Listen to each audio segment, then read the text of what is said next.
चलिए तो वोकैबुलरी की कुछ बात कर लेते हैं। इडियम्स और फ्रेजेस हम लोग फिर से डिस्कस कर लेते हैं।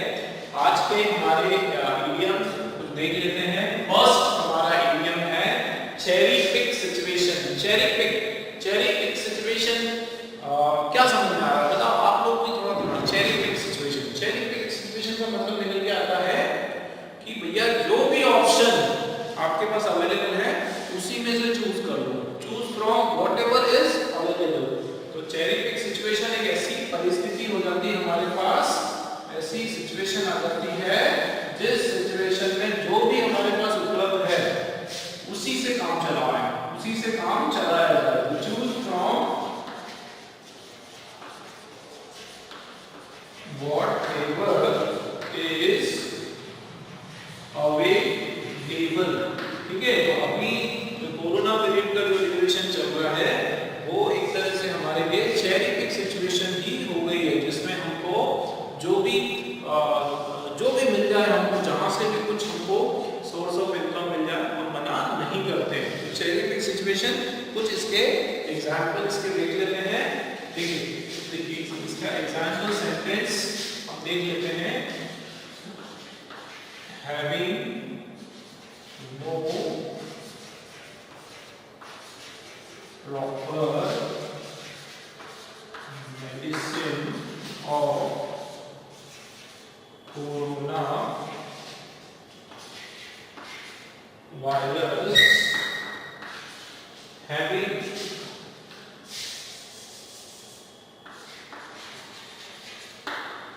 no proper medicine of coronavirus, it is a cherry pick situation for all the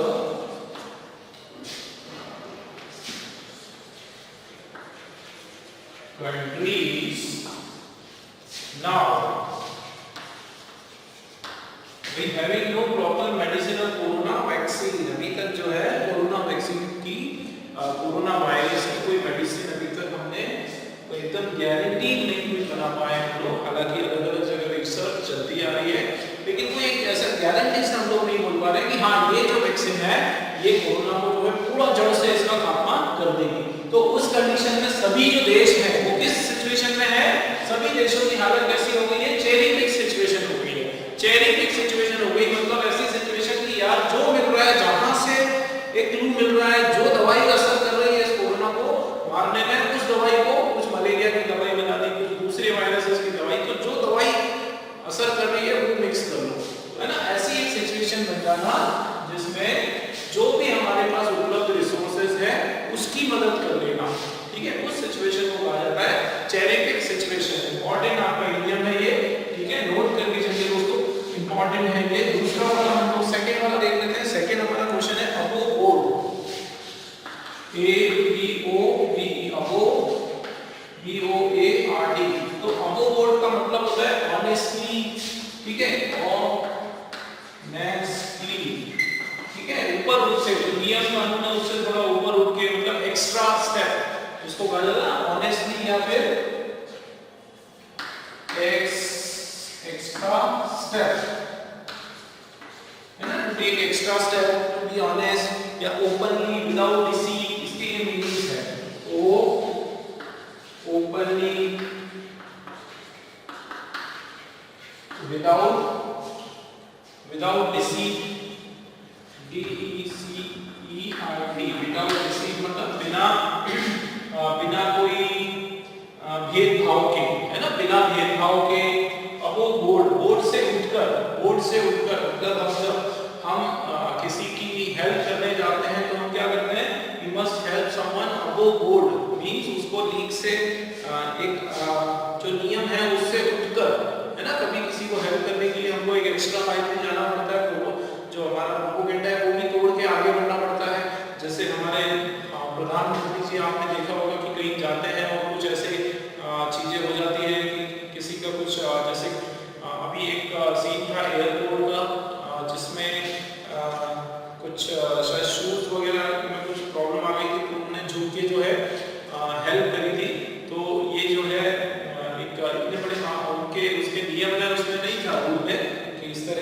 करना हो, लेकिन एक लीक से हटकर एक एक्स्ट्रा स्टेप जो है किसी की हेल्प करने के लिए जो ली जाती है ना, वो मीनिंग उसका निकल के आता है अबो बोर्ड का। ठीक है, इसके कुछ एग्जांपल्स देख लेते हैं। Okay, yes,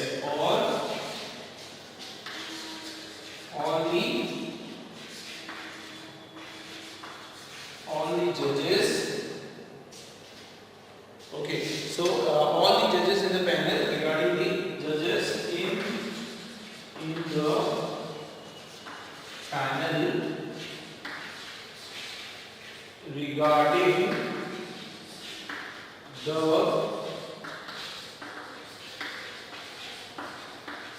Ayodhya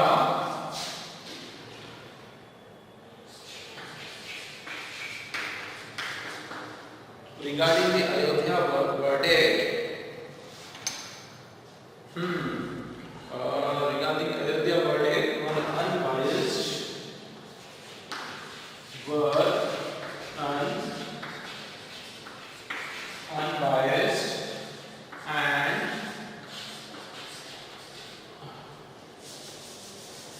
above board.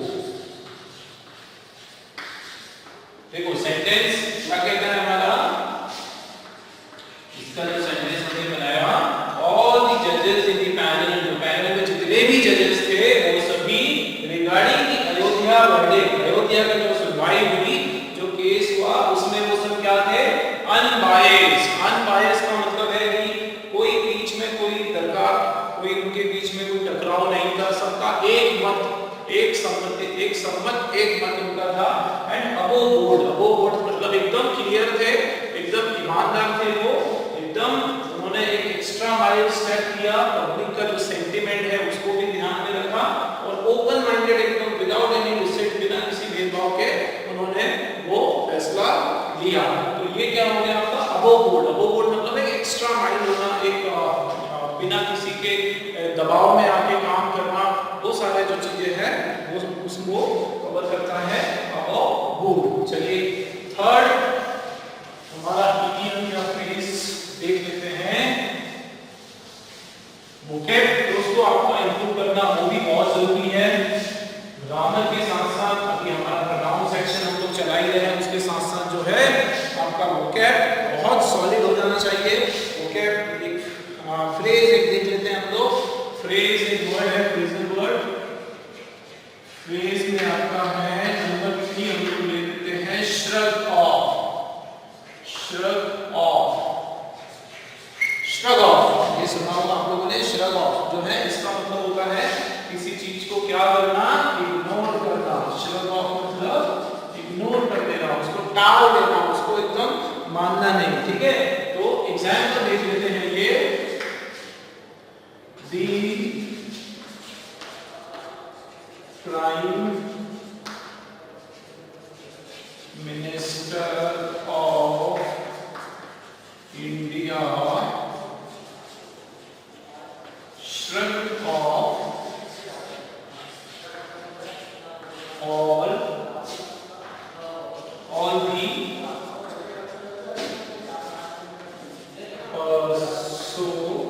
personal comments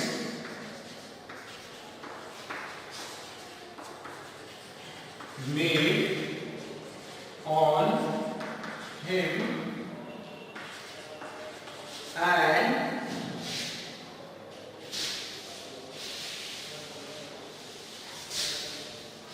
and focused। ये जो प्राइम मिनिस्टर हैं हमारे देश के, जो भी उनके ऊपर पर्सनल कमेंट्स जो दिए गए, जो उनके ऊपर, उन्होंने क्या किया, उसको श्रग ऑफ कर दिया, उसको इग्नोर कर दिया। ठीक है, and focused on his work. इस पे ध्यान दिया उन्होंने, अपने काम पर फोकस किया। ठीक है, तो श्रग ऑफ मतलब बहुत सारे, we also must shrug off the useless comments made on us by some useless people। बहुत काफी सारे लोग तो जैसे कमेंट्स हमारे ऊपर मारते हैं, पर्सनल कमेंट्स देते हैं, उसको हमको क्या करना चाहिए, पूरी तरीके से उसको श्रग ऑफ कर देना चाहिए, वो हमारे किसी काम का नहीं, उससे हमको कोई फायदा होने वाला नहीं है। तो श्रग ऑफ क्लियर है दोस्तों। चलिए नेक्स्ट फोर्थ वाला हम लोग देख लेते हैं। फोर्थ वाला हमारा जो वर्ड है वो है कट थ्रू। ये भी हमारा फ्रेजल वर्ब है, फ्रेजल वर्ब है कट थ्रू। देखिए आप कट थ्रू का क्या मतलब है? ये फ्रेजल वर्ब की एक खास बात होती है कि जैसे ही जो वर्ड्स हैं उसी तरीके का उसका मीनिंग नहीं आता, उसका मीनिंग कुछ नया आता है। मतलब श्रग ऑफ, तो इसका जो एक्चुअल श्रग का मीनिंग होगा, यहाँ पे फ्रेजल वर्ब में वो मीनिंग नहीं आता, मीनिंग कुछ नया निकल के आता है। दो वर्ड का कॉम्बिनेशन होता है, नया मीनिंग उससे निकल के आता है। देख लेते हैं श्रग ऑफ। ये कट थ्रू का मतलब होता है to get quickly and directly through something,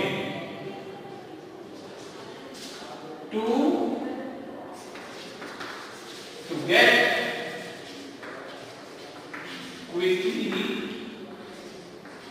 quickly or directly, to get quickly or directly through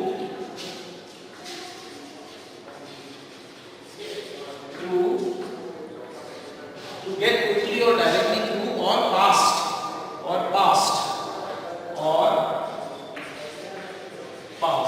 means, इसका मीनिंग है कि उभरना, किसी चीज से बहुत जल्दी से उभर जाना।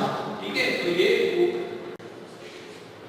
उभरना जो है किसी सिचुएशन से उभरना, ठीक है, किसी परिस्थिति से एकदम अपने आप को बाहर लेके आना, कुछ नेगेटिव परिस्थिति से उस कंडीशन को कहा जाता है कट थ्रू। ठीक है, एकदम किसी सिचुएशन से तुरंत अपने आप को निकाल के बाहर कर लेना को कहा जाता है कट थ्रू। इसका एक एग्जांपल हम लोग देख लेते हैं। The monk wisely cut through the protest March when police started using, या कई बार उभरना भी होता है, कई बार तेजी से निकल जाना, कट थ्रू। कई बार तेजी से निकल जाना, पता नहीं चलता ना, पास। ठीक है, ये यहाँ पे पास और टू पास, PASS, टू पास। ठीक है, कहीं से किसी सिचुएशन से तेजी से निकल के बाहर आ जाना। इसका सेंटेंस देख लेते हैं।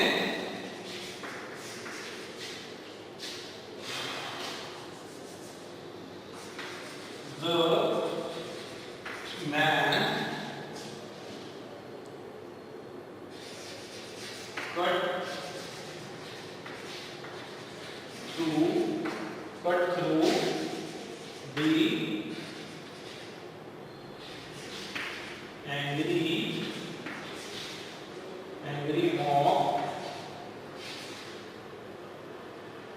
angry mob of, इसको पुलिस मैन कर देते हैं तो और क्लियर हो जाएगा। The police man cut through the angry mob of stone pelters। ठीक है, तो पुलिसमैन ने क्या किया? कट थ्रू मतलब एकदम तेजी से निकल जाना, बिल्कुल वो वाहन होती है ना, वज्र वाहन, पुलिस की इतनी तेजी से निकल जाना कि उनको मॉब जो है रील जो उनके पीछे लगी है स्टोन पेल्टर की, उनको मौका ही नहीं देना उनको पकड़ने का। उसको बोलते हैं कट थ्रू। एकदम तेजी से कोई चीज से पास हो जाना, कोई चीज से निकल जाना, किसी से उभर जाना।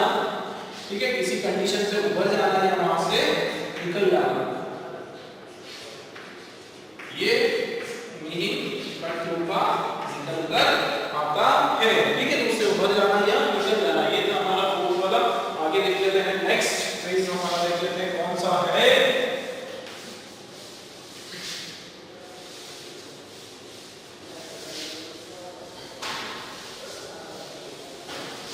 ओके, तो फिफ्थ वाला हमारा जो वर्ड है वो कट थ्रू हो गया। चलिए अब हम देख लेते हैं वन वर्ड सब्स्टिट्यूशंस।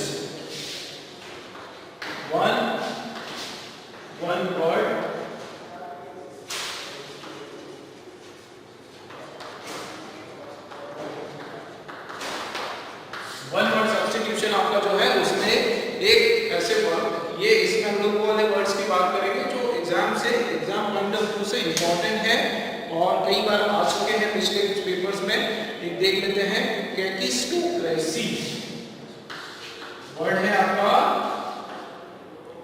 के किस टू क्रेसी। देखो ये वर्ड जो है इनके जो सफिक्स है, सफिक्स जो है मतलब लास्ट में जो लगा हुआ है उससे भी हम लोग उसको एक समझ सकते हैं हम लोग। जैसे आपने देखा होगा डेमोक्रेसी, ठीक है, हिपोक्रेसी है ना, डेमोक्रेसी जो है, डेमोक्रेसी कैसे बना है? डेमोक्रेसी जो वर्ड है मतलब लोगों की गवर्नमेंट, ठीक है, पीपल्स गवर्नमेंट या लोकतंत्र। तो ये भी कोई गवर्नमेंट या इस तरह की कोई मीनिंग इसका निकल के आ रहा है। देख लेते हैं, स्टेट और country run by the worst least qualified citizen. देखो इसका मीनिंग है स्टेट और country run by the worst or least qualified, worst or least qualified, the state or country run by the worst or least qualified or most unscrupulous citizen or most unscrupulous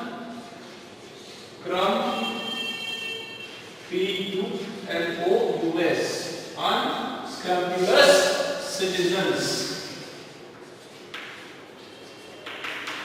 ऐसा system, ऐसा देश या ऐसा state जो ऐसे लोगों के द्वारा चलाया जा रहा है तो बिल्कुल एक आप ये समझो कि थर्ड क्लास लोग हैं, वर्स्ट लोग हैं, लीस्ट क्वालिफाइड, बिल्कुल पढ़े लिखे नहीं, अनाड़ी गुंडे बदमाश जैसे लोग हैं, अनस्क्रैपुलस मतलब अनसोशलाइज्ड पीपल, बिल्कुल जिनको मानवता की कोई समझ नहीं है, जो इंसानों में विश्वास नहीं रखते, केवल अपने पैसे इकट्ठे करने में, तो क्रूर किस्म के लोग हैं। ऐसे बहुत सारे तानाशाह जो है पहले कभी हुए हैं जो अपने देश को अपनी मर्जी पे चलाते हैं, गन पॉइंट पे चलाते हैं। तो ऐसे इस तरह की जो सिस्टम है, इस तरह की जो चलता है स्टेट राज्य जो चलता है, ऐसी जो सरकारें चलती है उनको कहा जाता है कैकिस्टोक्रेसी। क्या कहा जाता है? कैकिस्टोक्रेसी। कैसे इसको पढ़ना है?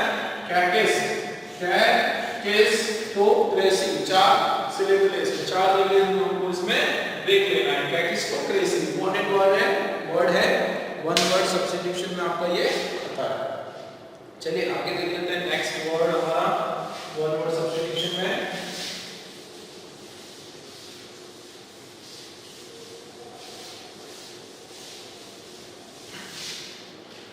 नेक्स्ट हमारा जो वर्ड है हमने लिया था शॉविनिस्ट। शॉविनिस्ट हमने पहले भी लिया था, एक ऐसा person who is blindly devoted to an idea. Chauvinist, CHAUVINIST, chauvinist. Chauvinist means a person who is blindly devoted to an idea or thought। एक ऐसा व्यक्ति जो एक ही प्रकार की सोच रखता है, कट्टरता रखता है अपनी सोच के अंदर, और वो सोच को ही वो सर्वोपरि मानता है। वो मानता है कि दूसरी कोई सोच जो है उसकी सोच से आगे नहीं है, उसको लगता है कि उसी की जो थिंकिंग है वही सबसे ग्रेट है।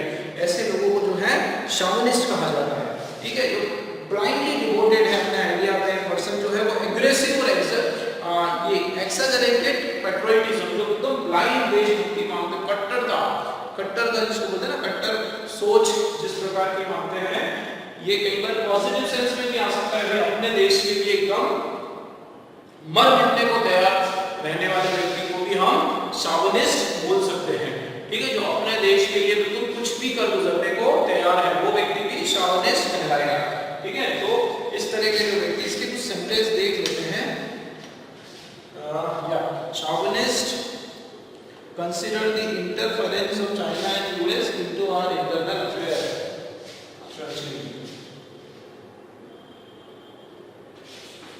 दूसरा एग्जाम्पल देख लेते हैं। chauvinist will never tolerate an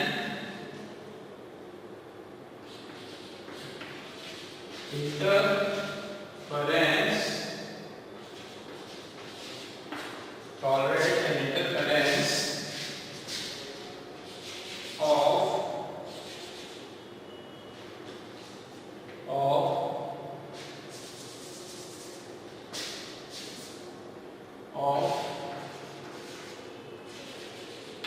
another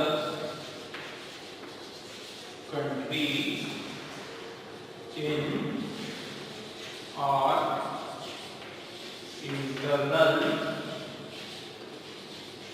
matter। ठीक है, एक जो शावनिस्ट जो व्यक्ति होता है वो कभी भी इस बात को वो नहीं करेगा, सहन नहीं करेगा कि हमारा जो इंटरनल मैटर है उसमें कोई थर्ड पार्टी या तीसरा कोई देश आके बीच में अपनी बात रख रहा है या बीच में उसकी पैरवी कर रहा है या वो बीच में आके उसको, जैसे कश्मीर जो है हमारे देश का अभिन्न अंग है, हम नहीं चाहते कि कोई तीसरा देश या दूसरा देश जो है आके हमारे इंटरनल मैटर में कोई इंटरफेयर करे। तो शावनिस्ट जो है एक तरह से बहुत ही डिवोटेड देशभक्त को माना जाता है, जो बिल्कुल अब किसी भी कीमत में जो है अपने देश के खिलाफ नहीं बोल सकता, नहीं सुन सकता। इंटरफेरेंस की मिलता है। चलिए आगे बढ़ते हैं, ये तो हो गया हमारा सेकंड वर्ड हो गया। नेक्स्ट वर्ड की ओर देख लेते हैं। नेक्स्ट वर्ड हमारा, चलिए आज के लिए इतना ही है। हमने 4 वर्ड पढ़े आज, हमने 2 हमने सब्स्टिट्यूशन 4 और 4+2 6 हमने टोटल पढ़े, 2 हमने फ्रेजेस पढ़े, 2 हमने इडियम पढ़ लिए, 2 हमने जो है वन वर्ड सब्स्टिट्यूशन देखे। ठीक है, तो ये तो था हमारा इडियम का सेक्शन। इंतजार लग रहा है आपका, बस कुछ ही मिनटों में या कुछ अगले सेशन में जो है अब आपका इंतजार कर रहा है प्रोनाउन का सेक्शन। तो मिलते रहिए, जुड़े रहिए। प्रोनाउन का हमने बेसिक से लेकर रूल्स, उसके कंसेप्ट, सब कुछ एकदम डिटेल में हमने स्टडी किया। हमने करीब 15 से 16 उसके रूल्स पढ़े प्रोनाउन के, जिससे हमारे जो बेसिक चीजें हैं, कैसे काम आता है, एग्जाम में कैसे पूछा जाता है, उसके बारे में सब कुछ हमने प्रोनाउन का समझा। प्रोनाउन के काइंड्स हमने समझे। प्रोनाउन का जो कंसेप्ट है, एक ऐसा कंसेप्ट जो हमने हर एक एग्जाम पॉइंट ऑफ व्यू से हर एक उसका डिटेल समझा। आज से हम लोग स्टार्ट करने वाले हैं प्रीवियस ईयर के जो क्वेश्चंस प्रोनाउन के ऊपर, जो बेसिकली मेनली जो प्रोनाउन के ऊपर आए थे, उन क्वेश्चंस की हम लोग बात करने वाले हैं। दोस्तों बहुत मजेदार सेशन होने वाला है हमारा। डायरेक्ट क्वेश्चन उठा के लेकर आया हूं मैं, डायरेक्ट प्रीवियस ईयर के पेपर के क्वेश्चंस हैं जो प्रोनाउन से पूछे जाते हैं। आप लोग बहुत इसको एंजॉय करने वाले हैं। चलिए बिना कोई समय हम लोग खराब किए शुरू करते हैं। डायरेक्ट क्वेश्चन नंबर 1 पे मैं आ जाता हूं और रूल के बेस पे आपको मैं इन क्वेश्चंस का पूरा एक-एक चीजें मैं आप लोगों को समझाऊंगा। कौन सा रूल, उसमें क्या ट्रिक लगी हुई है, वो हर एक से हम लोग उसको सॉल्व करने वाले हैं। आप जुड़ जाइए बिल्कुल तन मन से मेरे साथ। चलिए तो फर्स्ट क्वेश्चन है हमारा question number 1, direct previous year के क्वेश्चन है दोस्तों। तो बिल्कुल आप लोग अपना सारा काम छोड़कर लग जाइए, क्वेश्चंस नोट करें, कॉपी और पेन अपना साथ रखें, नोट करें। ये क्वेश्चंस रिपीट हो सकता है, कंसेप्ट बिल्कुल रिपीट आता है, जो पहले क्वेश्चन आ रहे हैं उसी के हिसाब से भाई उसका ही कंसेप्ट रिपीट आता है। चलिए फर्स्ट क्वेश्चन हम लोग देख लेते हैं। It was quite surprising that such rules do not apply to you. Okay, first question है it was quite surprising that such rules,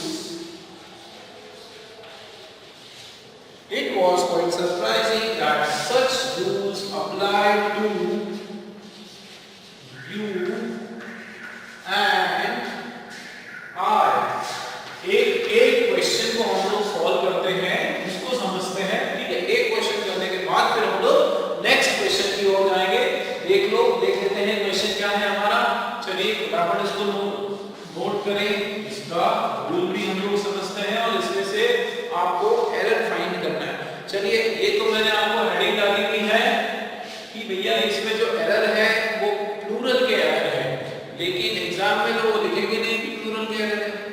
इसका मतलब एरर अगर आपको ढूंढना है तो फर्स्ट लेटर फर्स्ट अल्फाबेट से आपको पूरा खोजी की तरह एरर ढूंढना शुरू करना पड़ेगा, शुरू से देखना है, ठीक है, कैसे उसका कांसेप्ट है, कौन सा स्ट्रक्चर कैसे फॉर्म हुआ, कौन सा वर्ड क्यों आया, हर एक चीज हम लोग बिल्कुल डिटेल में स्टडी करेंगे और इसको समझने की कोशिश करेंगे। बहुत मजा आने वाला है दोस्तों। चलिए आप लोग अपना दिमाग लगाइए, बताइए मुझे क्या एरर है इसके अंदर, सोचिए, सोच के आंसर रखिए और हम लोग जब डिस्कस करेंगे इसको तो आप लोग खुश भी होइए कि यस जो सर का आंसर है वो मेरा ही आंसर है। Okay let's start. क्वेश्चन है इट वाज क्वाइट सरप्राइजिंग। पहले क्वेश्चन समझ लेते हैं हम लोग। क्वेश्चन क्या है? It was quite surprising that such rules apply to you and I. मतलब ये बड़ा एक अचंभे की बात, एक सरप्राइज की बात है, एक चौंकाने वाली बात है कि इस तरह के जो कानून है वो तुम्हारे ऊपर है और मेरे ऊपर है। अब इसका रूल देख लेते हैं, पहले इसमें मिस्टेक देख लेते हैं, एक स्ट्रक्चर फॉर्म कैसे हुआ वो देख लेते हैं। ओके तो इट वाज क्वाइट सरप्राइजिंग, ठीक है, पास्ट टेंस में चल रहा है, कोई इशू नहीं। तो it was quite surprising, quite की स्पेलिंग ठीक कर लेते हैं। सरप्राइजिंग, बड़ी सरप्राइजिंग है ये बात, ठीक है। कौन सी सरप्राइजिंग है? ये सरप्राइजिंग आपका जो है जेरेंट आ गया। और ये जेरेंट क्या है सर? ये जेरेंट वर्ब है, ये हम लोग आगे स्टडी करेंगे, है ना। वर्ब में आईएनजी लग गया तो जेरेंट कहलाएगा। अभी के लिए इतना याद रख लो कि कोई भी आपका जो वर्ब है उसमें आईएनजी लग गया और वो वर्ब की जगह नहीं है, वो किसी दूसरा काम कर रहा है, ठीक है, तो उसमें जेरेंट कहा जाएगा। चलिए आगे बढ़ते हैं। That such rules apply to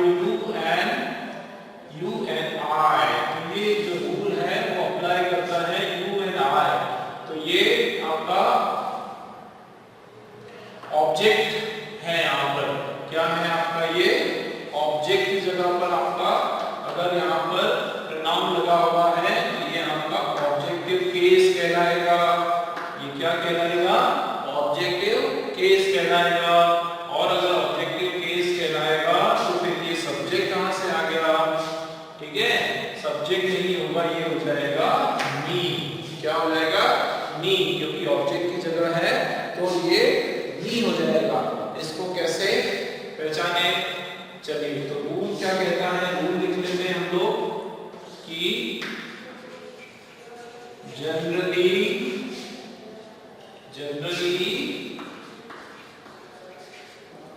pronoun which comes after preposition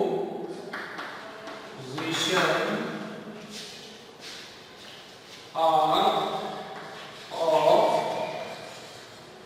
objective case, not of subjective case। क्या है रूल हमारा कि जनरली जो प्रोनाउन आते हैं कब? After preposition. कौन सा प्रीपोजिशन? जैसे ये टू, ठीक है, आफ्टर प्रीपोजिशन जैसे ये like to. Generally pronoun which comes after preposition like to are, ठीक है, तो वो जनरली प्रोनाउन जो प्रोनाउन आते हैं प्रीपोजिशन के बाद, टू या और भी दूसरे एंड इस तरह के जो प्रीपोजिशन के बाद अगर कोई प्रोनाउन आता है तो वो सब्जेक्टिव केस का प्रोनाउन होता है, सॉरी ऑब्जेक्टिव केस का प्रोनाउन होता है, सब्जेक्टिव केस का प्रोनाउन नहीं होता है। तो इसलिए ये आई जो है ये हो जाएगा मी। ये तो पता है ना, वापस से मैं बोलूंगा कि केस का जो चार्ट का जो टेबल हमने बनाया था पूरा अच्छे से उसको ध्यान रखें, बार-बार उसको याद करें। उसमें पूरी एक लिस्ट बनाई हुई है मैंने कि ऑब्जेक्टिव केस के अंदर कौन-कौन से हैं